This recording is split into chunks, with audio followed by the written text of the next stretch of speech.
है। आज भाइयों तुमसे गुजारिश करना चाहता हूँ, एक बहन को ससुराल वालों ने धक्के दे के घर से निकाला। अल्लाह अकबर, भाइयों ने घर में जगह नहीं दी। क्या कसूर था उस बहन का? इस यही कि वो एक बेटी है, इसलिए उसे बाप की जायदाद में बैठने तक का हक नहीं। उसकी यही खता है कि वो एक बेटी बन के दुनिया में आई है, इसलिए उसे जीने का अधिकार नहीं है। मैं पूछना चाहता हूँ ऐसे बेगैरत भाइयों से जो जिंदगी भर बाप बहन के हाथ की रोटियां तो खाते रहे हैं, आज जब बहन मुसीबत में आई है तो भाइयों ने दरवाजे बंद कर लिए हैं। जब कल तुम पे मुसीबत आती थी तो बहन सदका दिया करती थी, आज बहन पे मुसीबत आई है तो भाइयों की जिम्मेदारी है कि सदका दे करके बहन की मुसीबत को टाला जाए। लेकिन जालिमों ने दरवाजे बंद कर लिए हैं। और तुझे क्या पता है बहन क्या होती है? तू क्या जाने बहन क्या है? खुदा की कसम, कभी स्कूल जाने वाले बच्चों से पूछ बहन क्या होती है, ये बताएंगे बहन क्या है, इसका प्यार क्या है। ओ यार, भाई 70 साल का हो, बहन 75 साल की हो, तब भी पूछ उससे कि ये तेरा क्या लगता है। वो 70 साल के बूढ़े को मुस्कुरा के देखती है और कहती है मेरा लाल लगा करता है। ये बहन होती है, ये रिश्ते होते हैं बहन के। वो 70 साल के भाई को लाल कह देती है। अल्लाह अकबर, के भाइयों की जिम्मेदारी नहीं बनती कि वो बहन को मां का दर्जा दे दे? हम हैं कहां, किस जगह चल रहे हैं? अल्लाह माफ करे, बहनों की इज्जतें किया करो, इनकी कदर किया करो। ये चली गई तो नसीब नहीं होंगी। मैं अर्ज कर रहा था, बहनों को समझना है तो स्कूल के बच्चों को कभी देखो, जब स्कूल से ही आए इन्होंने टाई कहीं फेंकी, शर्ट कहीं फेंकी, पैंट कहीं फेंकी, कैप अलग बस्ता अलग। बहन ने देखा भाई आया है बस्ता लेके थक गया है, अल्लाह अकबर ये नहीं कहती भाई तूने बस्ता कहाँ डाल दिया है, ये नहीं कहती कपड़े साइड से रख दे। वो देखती रहती है, मुस्कुराती रहती है। एक कपड़ा उस कोने में पड़ा है, दूसरा कपड़ा उस कोने में पड़ा है, बहन सारे कपड़ों को इकट्ठा करती है। कल भाई को स्कूल जाना है, कहने से पहले इसकी ड्रेस तैयार की जा रही है, प्रेस कपड़ों में बहन ने की है, मेहनत करके मजदूर बन के धुलाई बहन ने की है, कपड़े तैयार हो जाते हैं। अगले दिन स्कूल का वक्त है, बहन भाइयों को उठाती है, माथा चूम के कहती उठ जा मेरे चांद सुबह हो गई है, उठ जा मेरी जान सुबह हो गई है। कितने प्यारे लहजे बहन के होते हैं। जब तुम स्कूल जाया करते थे कौन सा मीठा लहजा था जब बहन ने तुम्हारे लिए इस्तेमाल न किया। कभी माथा चूम के उठा रही है,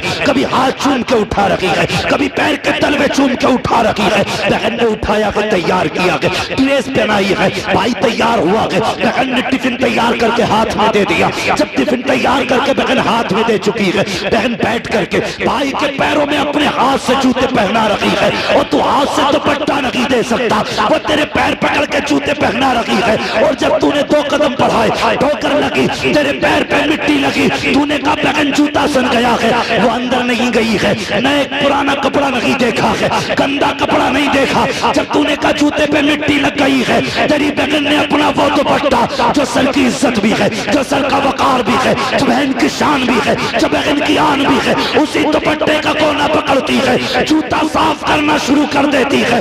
ये नहीं देखती दुपट्टा मैला होगा कि नहीं, मुस्कुराती रहती है, जूते साफ करती रहती है। कसम खुदा की लहजा बताता है, ए भाई ये तो दुपट्टे की बात है, अगर जरूरत पड़ जाए आवाज दे देना, बहन अपने जिस्म की खाल लेकर के हाजिर हो जाए। क्या बात है बाबा, सुभान अल्लाह। नारे तकबीर, नारे रिसालत, मसलक के आला हजरत। इज्जत करेंगे बहनों की। क्या बात है बाबा, बोलो जी इंशाअल्लाह, बोलो इंशाअल्लाह। इंशाअल्लाह। बहनों की इज्जत करो। सैयदा ज़ैनब ने कहा था जब जात शान वाली है तो सदका भी शान वाला ही होगा। वाह, क्या करना चाहती हो बहन? फरमाने लगी इजाजत दे मैं आपके नाम का सदका दूं। क्या दोगी? आपने गर्दन झुकाई, कहने लगी हुसैन मेरा जी चाहता है मैं तेरे नाम के सदके पे बेटे कुर्बान कर दूं। सुभान अल्लाह, सुभान अल्लाह। अल्लाह अकबर, ये बहन होती है, ये बहन होती है। खुदा के वास्ते इज्जत करो, कदर करो बहनों की, रिश्तों की कदर करो। आज दौलत ने फासले बढ़ा दिए, दौलत ने। भाई के जेब में अगर टके आ गए ना कुछ तो सबसे पहले अपनी दौलत का रोब अपनी बहन को दिखाता है, अपनी बहन को सबसे पहले दौलत का रोब। बहन कहती भाई किसी दिन आ जाना, अगर तू आएगा तो मेरी इज्जत बढ़ जाएगी कि इसका भाई मास्टर है, इसका भाई कलेक्टर है, आना किसी दिन मेरी इज्जत भी बढ़ा दे। वो तो कुछ और सोच के बुलाती है, लेकिन जब ये जाता है ना तो जाकर के पहले बिस्तर झाड़ता, औकात दिखाता, औकात अपनी। ये झाड़ के बिस्तर दिखाता है कि तेरे बिस्तर इस लायक नहीं जो तेरा मास्टर भाई इस पे बैठ सके। औकात दिखा रहा है बहन को। वो बहन जब बर्तन देती है खाने के लिए तो प्लेट उठा के यूं देख रहा है, अगरचे वो धो के लाई है लेकिन ऐसे देख रहा है, देख के कहता है एक बार और पानी निकाल दो। क्यों? ये दिखा रहा है ना कि तू गरीब है, तेरे बर्तन इस लायक नहीं कि तू अपने भाई को इसमें खाना खिला सके। कसम खुदा की तू कितना भी बड़ा दौलत वाला हो जा, लेकिन मेरे हुजूर से बड़ा नहीं हो सकता है, मेरे हुजूर से बड़ा नहीं हो सकता। कैसे रिश्ते मेरे हुजूर ने निभाए, कुर्बान जाओ हुजूर की कसम खुदा की। दीन दिया तो दीन बेमिसाल दिया, और अगर अखलाक दिया है तो अखलाक भी बेमिसाल दिया। बेशक सुभान अल्लाह। कायनात में हुजूर जैसा अखलाक नजर ही नहीं आता, बेशक नहीं आता नजर। अल्लाह अकबर, कैसा अखलाक हुजूर का। इजाजत है बता दूं, 5 मिनट है आपके पास? बिल्कुल बिल्कुल जी, है ना भी? जी जी। अगर तैयार हैं तो कहते हैं या रसूल अल्लाह। या रसूल अल्लाह। अल्लाह सलामत रखे। मैं सोच रहा था सो गए, लेकिन बड़ी गहराई के साथ आप सुन रहे हैं। अल्लाह आपको सलामत रखे। जरा मोहब्बत से कह दें या रसूल अल्लाह। या रसूल अल्लाह। और जवानों जैसी जवानी है ना, फिर वैसी आवाज भी निकाल लिया करो। हाँ, वैसी आवाज भी निकाल लिया करो। हम चौराहे पे खड़े होते हैं तो एक बंदा पूरा चौराहे सर पे उठा लेता है, चाय की दुकान पे बैठ के 2 बंदे पूरा दिन शोर करते रहते हैं, मोहल्ले वाले तंग आ जाते। वहां लोग कहते हैं ये चुप जाए तो नहीं चुपते, यहाँ लोग कहते हैं बोले तो बोलते नहीं। उल्टा क्यों करते? जरा सारे कहते हैं या रसूल अल्लाह। या रसूल अल्लाह। अल्लाह सलामत रखे। मैं रिश्ते बता के बात खत्म कर लूं। एक आखिरी, कायनात में मेरे हुजूर से बड़ा कोई है नहीं, है ना? नहीं। हुजूर की कोई सगी बहन नहीं थी। कुछ लोग बहनों का हक बेच के मार के हज करने जाते हैं, अल्लाह हैं हज करके आते हैं बहनों का हक खा के, और कहते हैं ऐलान करना हाजी समीर आए हैं। ये भी तो एक बार कहते हैं कि हक खोर समीर आया है। बेटी का हक खा के हज करके आया था मैं, बताना एक बार। ये बताते हुए कलेजा पानी होता, हाजी समीर आए हैं, हाजी बशीर आए, कब्र में आ बेटे, पता चलेगा कहां से आया है। हाँ, किसी का हक न खाया करो। मेरे हुजूर की कोई सगी बहन थी? बोले नहीं ना। हुजूर की सगी बहन कोई नहीं थी, ना कोई सगा भाई था। क्यों नहीं था? मुफस्सिरीन फरमाते हैं अगर भाई या बहन होते तो वो हुजूर को भाई कहता। सगा भाई भी हुजूर को भाई कहे, ये खुदा की गैरत को गवारा नहीं है। हाँ, अब सुने, हुजूर की कोई सगी बहन? बोले, चैनल वाले भी सुन रहे हैं ना? हुजूर की सगी बहन नहीं थी। एक सौतेली बहन थी, लेकिन हजरत उम्मे हानी चचाजाद बहन थी, चचेरी बहन जिसे हम लोग बोलते हैं। हजरत उम्मे हानी, सबको मालूम है ना इनका नाम, क्योंकि इनका नाम मेराज के साथ जुड़ा है, इसलिए हजरत उम्मे हानी का सबको नाम मालूम है। कौन उम्मे हानी है? हुजूर कभी दोपहर में आराम करना चाहते थे ना, तो इनके घर आते थे, और हुजूर इनकी खजूर की चारपाई थी, खजूर के बांधों की, उस पे हुजूर लेटते ना, ऐसे यूं हाथ रख के लेटते, तो हुजूर का पसीना माथे से टपकता, कलाई के जरिए कोनी तक आता, कोनी से बूंद बूंद करके नीचे टपका करता था। तो हजरत उम्मे हानी शीशी लगा देती थी, सारा पसीना हुजूर का उसमें इकट्ठा करती।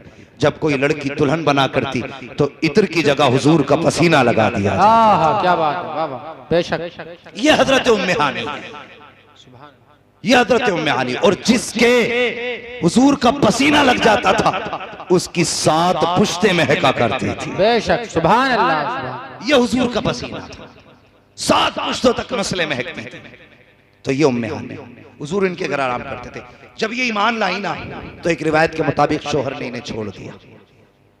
आज हम कलमा पढ़ाए, हमने इसकी कोई कीमत नहीं दी है, कोई कीमत हमने नहीं चुकाई।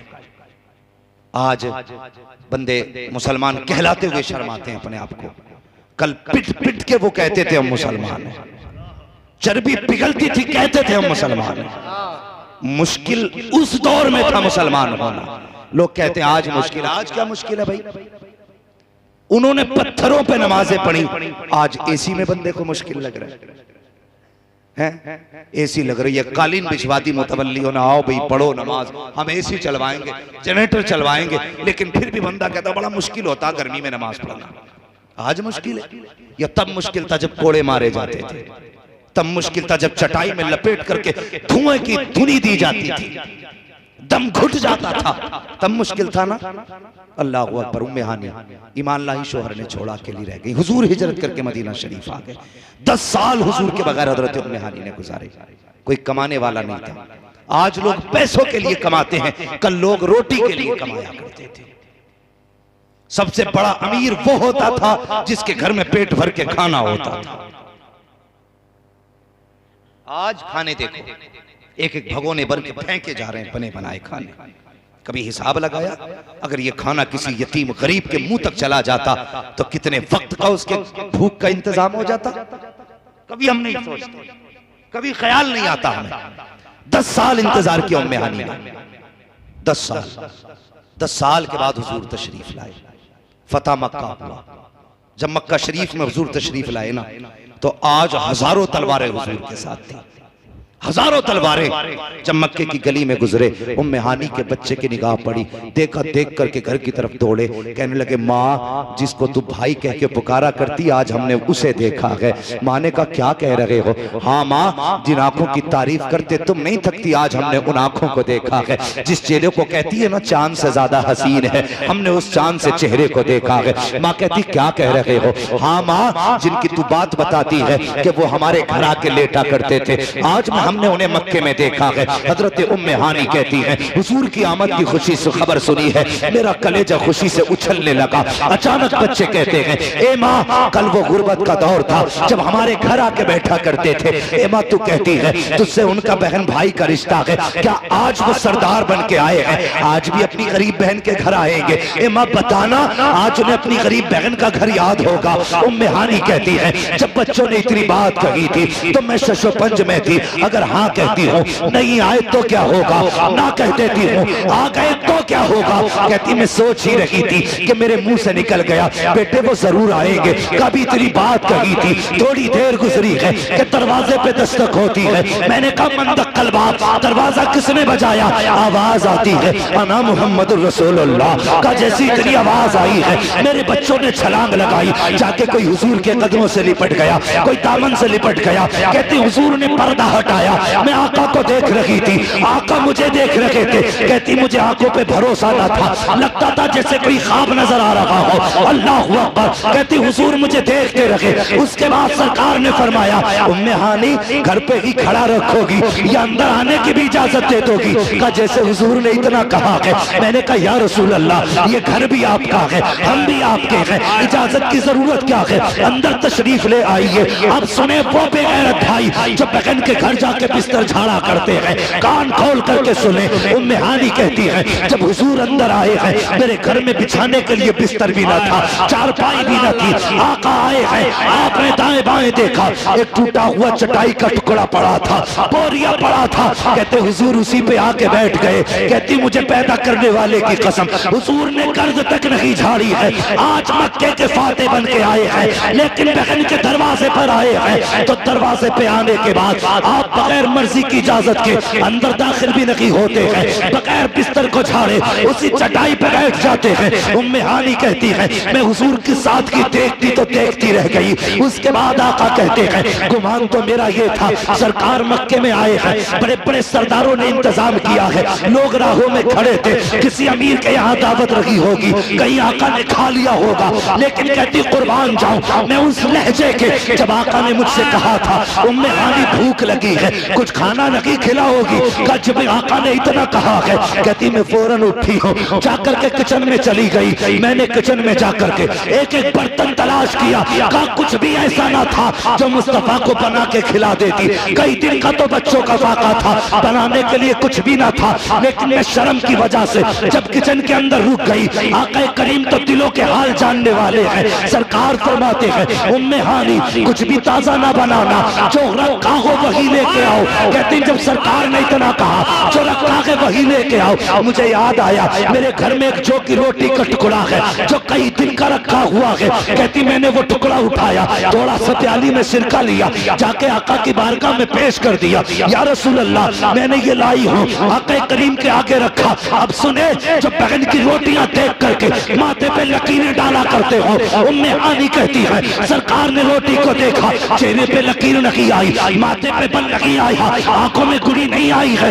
बल्कि रोटी को देखा मुस्कुरा दिए। उम्मे हानी कहती है मुस्तफा ने मुश्किल से टुकड़ा तोड़ा, तोड़ने के बाद उसको सिरके में भिगोया, भिगोने के बाद मुंह में रखा। कहती मैं देख रही थी चबाने में आका को दिक्कत हो रही है, लेकिन चेहरा नहीं बिगाड़ा है, गुस्सा नहीं किया है। हुजूर चबाते जा रहे हैं, मुस्कुराते जा रहे हैं, चबाते जा रहे हैं, मुस्कुराते जा रहे हैं। उम्मे हानी कहती है आका ने पानी के जरिए बड़ी मुश्किल से वो रोटी का टुकड़ा खाया, और जब खा चुके तो ये नहीं कहा था ये क्या खिलाया है, बल्कि हाथ उठा के कहते हैं या अल्लाह तेरा शुक्र है जो लजीज खाना तूने 10 साल पहले इनके दस्तरखान पे खिलाया था, वही लजीज खाना आज तूने फिर से खिलाया। नारे तकबीर, नारे रिसालत, उलमाए अहले सुन्नत, मसलके आला हज़रत, नारे तकबीर, नारे रिसालत। बहुत अच्छे, जिंदाबाद जिंदाबाद। ये किरदार मेरे हुजूर ने दिया। हाँ, मुहर्रम शरीफ का महीना निकला, लोगों ने 15 दिन लंगर किए। एक ने मुझे बुलाया फाता के लिए और बड़ी हंस के कहने लगा हुजूर 15 दिन हो गए आपकी दुआओं से भी आग नहीं बुझी है चूल्हे की। जैसे उठ के गया पड़ोसी आ गया, कहा एक बार इसकी माँ से भी तो पूछ लो, ये 15 दिन से लंगर कर रहा है, इसकी माँ इससे राजी है कि नहीं। माँ ने पता क्या बताया, उसने कहा ये जमाने को खाना खिला दे मेरा कलेजा ठंडा नहीं होगा। मैंने कहा ऐसा क्यों, तुम्हें नहीं दिया? कहा खिलाता है मुझे। कहा तुम नाराज क्यों? उसने कहा 5 साल हो गए ये मेरी बेटी को बुला के नहीं लाया है। 15 दिन नहीं, बहनों से मुंह मोड़ के 15 साल भी लंगर करोगे अल्लाह मुंह पे मार देगा। हुसैन कहेंगे मुझे तो ज़ैनब प्यारी थी, तुझे अपनी ज़ैनब कितनी प्यारी थी? मुझे मेरी ज़ैनब प्यारी है, तुझे अपनी ज़ैनब प्यारी क्यों नहीं? इसलिए खुदा के वास्ते लंगर बाद में करें, अपनों को पहले राजी करें। इससे क्या फायदा, तेरे दरवाजे पे कुत्ते तो खा के चले जाए और अपनों को तेरे दरवाजे का एक दाना देखना नसीब ना हो। फरमाया गया भीख देने से भी पहले फरमाया गया पहले अपने घर वालों को देखो, उसके बाद पड़ोसियों को देखो, फिर दूर वाले को देखो। तो पूरे गांव को नोत नोत के थक गया और अपने सगे के दरवाजे पे न जा सका। सगों की कदर करो। अक्सर ऐसा होता शादी ब्याह के बाद जवान बदल जाते, सिर्फ एक ख्याल बदल देता, हम 2 अलग रहेंगे तो 4 रोटियों में काम चल जाएगा। पूरे घर के लिए 18 रोटी बनानी पड़ रही है। लेकिन अंधे तुझे नहीं पता जो तेरे घर में रिस्क आ रहा है ये तेरे 2 के नसीब से नहीं 18 के नसीब से आ रहा है। सुभान अल्लाह, सुभान अल्लाह। एक सहाबी ने शिकायत की थी या रसूल अल्लाह मैं कमाता हूँ और ये मेरे भाई लोग हैं ये बिल्कुल नहीं कमाते, हुजूर मेरी कमाई उड़ा देते। तो हुजूर ने फरमाया आज के बाद कभी अपने भाई को न टोकना, तू ये नहीं जानता अल्लाह तुझे जो ये दौलत दे रहा है ना तेरे इन्हीं भाइयों के नसीब से दे रहा है। सुभान अल्लाह, सुभान अल्लाह। तो अगर तुम अकेले कमा रहे हो तो कभी ये सोच के कभी हाथ न खींचना कि ये मेरा खा रहे हैं, बल्कि ये सोच के मेहनत करना मेरे तो 2 रोटियों वाला था, अल्लाह मेरे हिस्से में 4 दे देता, 6 दे देता, वो 100 रोटियां क्यों दे रहा है? ये तेरे नसीब से नहीं तेरे घर वालों के नसीब से मिल रही है।